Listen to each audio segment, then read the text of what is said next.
Lectores, lectors, jo sóc la Mary i avui parlarem de Sherlock Holmes.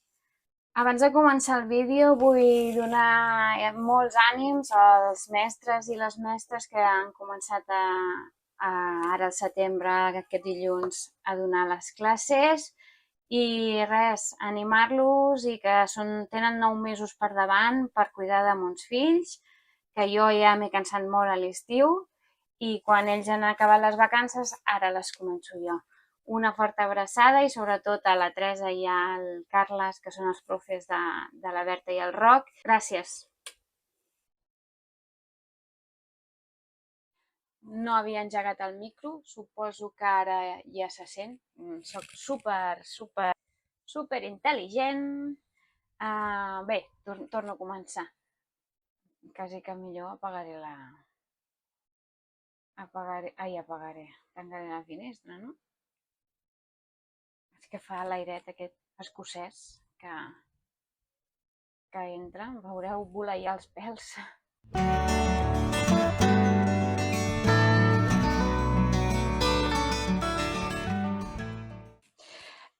M'havia proposat fer aquí un monogràfic sobre Sherlock Holmes perquè estic acabant ja tota la seva literatura de Conan Doyle que va escriure sobre Sherlock Holmes i havia pensat de fer un monogràfic parlant d'ell, però potser millor que us expliqui 4 o 5 curiositats sobre el que m'he trobat jo dins l'obra de Sherlock Holmes, ¿vale? Dins l'obra de Conan Doyle.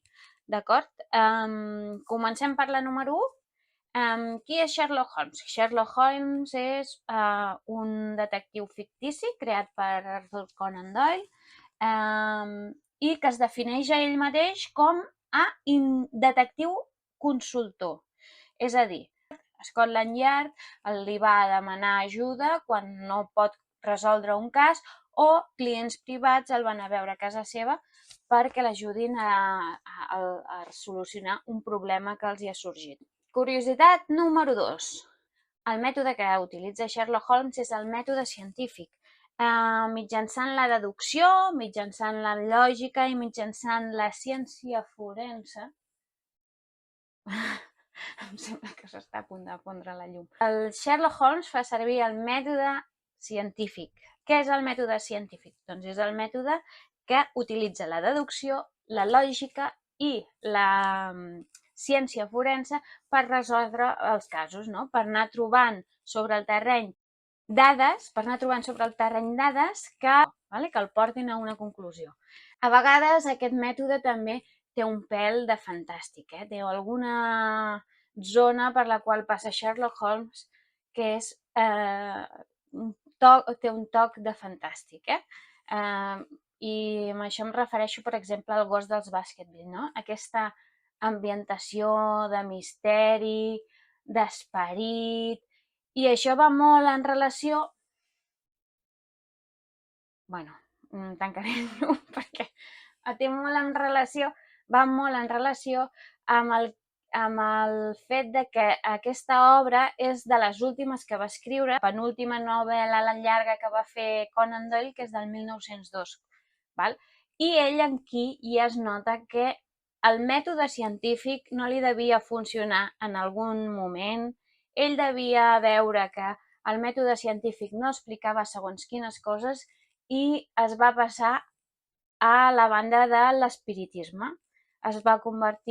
Conan Doyle, l'autor, es va convertir en un espiritista. Feia espiritisme, assistia a sessions d'espiritisme, feia convencions, havia escrit diversos llibres d'espiritisme, cosa que xoca molt amb el mètode científic que fa servir Holmes al principi de les seves aventures. Si més no, crida l'atenció. Tercera curiositat. Tanco el llum, Pues és que està molt fos, no? Bueno. Què és el cànon holmesià? El cànon holmesià consta de 56 contes i 4 novel·les llargues que va escriure Conan Doyle, des del 1887 fins al 1927. És a dir, 40 anys, va estar 40 anys arrastrant a Sherlock Holmes. Però hi va haver una parada. Aquesta parada es va escenificar en la mort de Sherlock Holmes a les cascades de Reichenbach, que eren unes cascades que hi havia a Suïssa. Aquí Conan Doyle volia matar el seu heroi, volia matar-lo, volia acabar de narrar vides i la vida i els casos que tenia per resoldre Sherlock Holmes. Val? Però què va passar? Que la gent, quan va matar Sherlock Holmes, es va començar a borrar, a deixar la subscripció del diari on ell publicava les històries de Sherlock Holmes. Fins a 20.000 baixes va tenir de subscriptors va tenir a l'Strand Magazine, i la qual cosa va fer que els propietaris del diari li diguessin a Conan Doyle que no podia ser, que havia de tornar a fer reviure a Sherlock Holmes. Val? El que passa que Conan Doyle estava cansadíssim de Sherlock Holmes, no volia tornar-hi i li va costar fins a 8 anys tornar a posar-se a treballar amb Sherlock Holmes. Quan Sherlock Holmes torna a la vida, torna en un conte que es diu La casa buidada. Allí Watson es queda impertèrrit, es queda glaçat al veure un altre cop a Sherlock Holmes en vida. Jo quan vaig llegir aquest moment, que el Holmes es presentava davant de Watson i Watson es quedava petrificat, quan Sherlock Holmes apareix davant de Watson en aquest conte que es diu La casa buidada i Watson el veu, es queda petrificat perquè no es creu que Sherlock Holmes hagi tornat a la vida. Pensa que ha vist un fantasma, no? I a mi m'encanta, a mi m'encanta l'escena aquesta, però en la sèrie Sherlock, que és aquesta. Did you exceptionally feel like in those qualities of the org with some of the color of the new? No, sorry, not now, Like a gaze from a crowd of strangers, suddenly one is aware of staring into the face of an old friend. No, look, seriously, could you just... Interesting thing, a tuxedo. There's distinction to friends and anonymity to waiters. John? John, what is it? Well, short version. Aquí Watson s'enfada moltíssim i inclús agredeix al Sherlock. Val?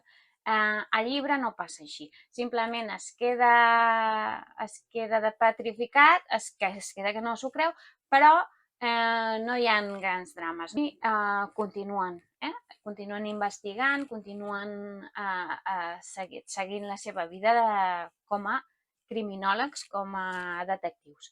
Una altra cosa que volia dir-vos és, després d'aquest conte, després de La casa buidada, publica una altra novel·la llarga que és El gos dels Baskerville, que diuen que aquesta història ja la tenia escrita prèviament abans de matar a Sherlock, no? O potser posteriorment a matar Sherlock, 8 anys enrere. No sé si té a veure amb el seu canvi de creences, amb el seu canvi de rumb, no? Cap a aquesta zona més obscura de la seva ànima, de l'escriptor em refereixo, però sí que El gos dels Baskerville ens remet a aquesta espècie de misteri tenebrós que potser no es trobava tant en els altres contes. Si més no, és una curiositat que em causa bastanta estupefacció, no? Potser no va poder resoldre algun dels casos mitjançant el mètode científic a la seva vida normal i corrent d'escriptor i va veure que no era infal·lible el mètode científic. Llavors, potser hi havia una altra manera de resoldre les coses. Fet i fet, és una vida molt interessant, la de Conan Doyle, perquè a més d'escriure les novel·les de misteri de Sherlock Holmes i les d'espiritisme, al final de la seva carrera també havia escrit novel·la històrica i novel·la històrica i teatre, vull dir que és un autor molt polifacètic, si més no. Us volia dir també que en català tenim l'editorial Viena, la Viena Editorial, el Cercle de Viena, que té publicades quasi totes les obres de Sherlock Holmes, amb sis llibres, val? I us els dic per ordre perquè és interessant llegir-los en ordre, tot i que no tenen un fil conductor més que la mort de Sherlock Holmes o el casament d'en Watson, no? Però sí que és veritat que potser llegint-los en ordre et pots fer una idea més general de l'evolució dels casos, val? De com escriu al principi i al cap de 40 anys com torna a escriure. És que són molts anys escrivint sobre Sherlock Holmes. Us els dic en ordre, que són les aventures de Sherlock Holmes del 1892, les memòries de Sherlock Holmes de 1894, el retorn de Sherlock Holmes el 1905, el darrer cop d'arquet el 1917, l'arxiu de Sherlock Holmes el 1927 i l'última obra que ha publicat a Viena ha sigut Estudi en Escarlata i El signe dels quatre, que estan en un mateix volum, val? Però aquestes obres fan referència quasi al principi de la seva carrera literària, vale? Jo crec que són mira, sí, 87. Estudi en Escarlata és de 1887, però Viena l'ha publicat junt amb El signe dels quatre, que és l'altra novel·la llarga, en un volum. Els hi falta, a Viena, al Cercle de Viena, els hi falta publicar El gos dels Baskerville, que jo la tinc en aquesta magnífica edició de Vicenç Vives, que té un corpus teòric al davant impressionant, que si alguna vegada m'animo a explicar la vida de Conan Doyle, ja la tinc aquí. És interessantíssim el que fa aquesta gent, perquè són obres per nens, però et posen un corpus teòric aquí davant per entendre l'època i per entendre l'autor, que és molt interessant. I després queda l'altra novel·la llarga, que és La vall de la por. I jo crec que aquesta, veient com estan publicant Viena, jo crec que els hi queda un altre volum on publicaran aquestes dues obres. El que passa que són bastant més llargues que El signe dels quatre i Estudi en Escarlata, però bé, no sé com ho faran. Si més no, sapigueu que estan allí i que les podeu disfrutar. A més, les edicions del Cercle de Viena són estupendes, magnífiques. Bé, resumint, val? Resumint, el cànon holmesià són 56 contes i 4 novel·les llargues, que són Estudi en Escarlata, El signe dels quatre, El gos dels Baskerville i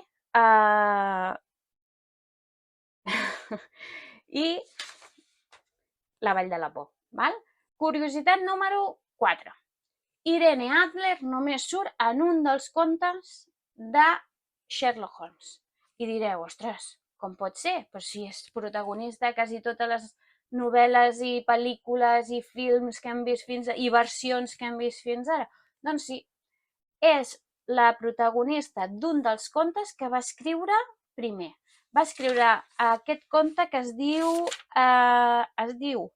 Un escàndol a Bohèmia, i va ser el 1891, molt al principi d'escriure sobre Sherlock Holmes. Tenia publicades allí només Estudi en Escarlata i llavors va publicar Escàndol a Bohèmia, que va ser el primer dels contes de les aventures de Sherlock Holmes, que es va publicar en un recull el 1892. Ell publicava en un diari que es deia Strand Magazine, i era una entrega per fascicles.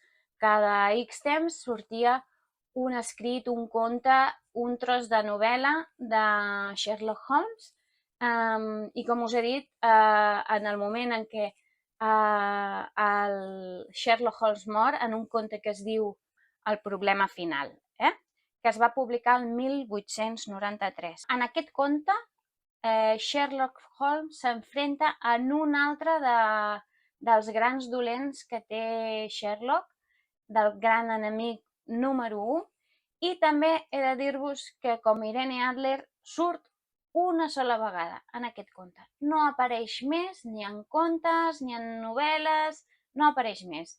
Imagineu el bombo que li han anat donant les diferents versions que han sortit de pel·lícules i escrits i còmics. Irene Adler surt en un dels contes primers que escriu Conan Doyle, que es diu Escàndol a Bohèmia. En aquest conte resulta que el rei de Bohèmia té un amant, que és Irene Adler. I l'Irene Adler s'ha fet amb una fotografia on surten ell i la Irene junts, no? Però aquest rei de Bohèmia s'ha de casar amb la seva promesa de sempre. Val? Té por que l'Irene utilitzi la fotografia per fer malifetes. Irene Adler, recordem que és una dona intel·ligentíssima que està al nivell de Sherlock Holmes.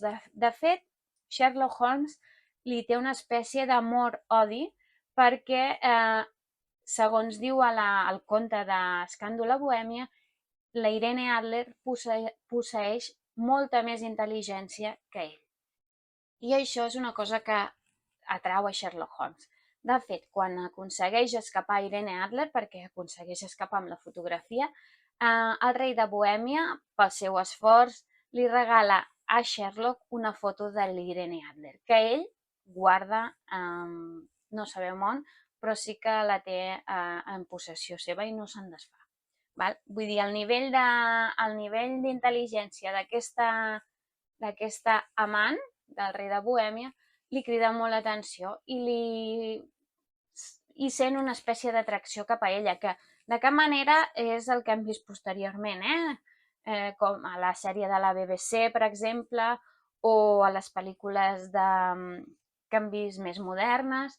És una relació més aviat platònica que no arriba mai enlloc, no? I al començament del conte s'escriu l'alta estima que té Holmes d'aquesta persona, no? Diu, us llegeixo: per Sherlock Holmes, ella és sempre la dona. Poques vegades l'he sentit esmentar-la amb un altre nom. Els seus ulls eclipsa i predomina tot el seu sexe. No és que sentís una emoció semblant a l'amor per Irene Adler i, tanmateix, només hi havia una dona per ell. I aquesta dona era la difunta Irene Adler, de dubtosa memòria. Curiositat número 5. Bé, doncs Moriarty apareix només una vegada a les aventures de Sherlock Holmes. Només una vegada. Surt en un conte que es diu El problema final, on Moriarty mata a Sherlock Holmes. Aquí és on Conan Doyle es va voler desfer del detectiu i ho va fer a les cascades de Reichenbach, que és unes cascades que es troben a Suïssa, i el conte comença quan Holmes li diu a Watson que ha de marxar de Londres per anar al continent. Ho diuen així, per anar al continent.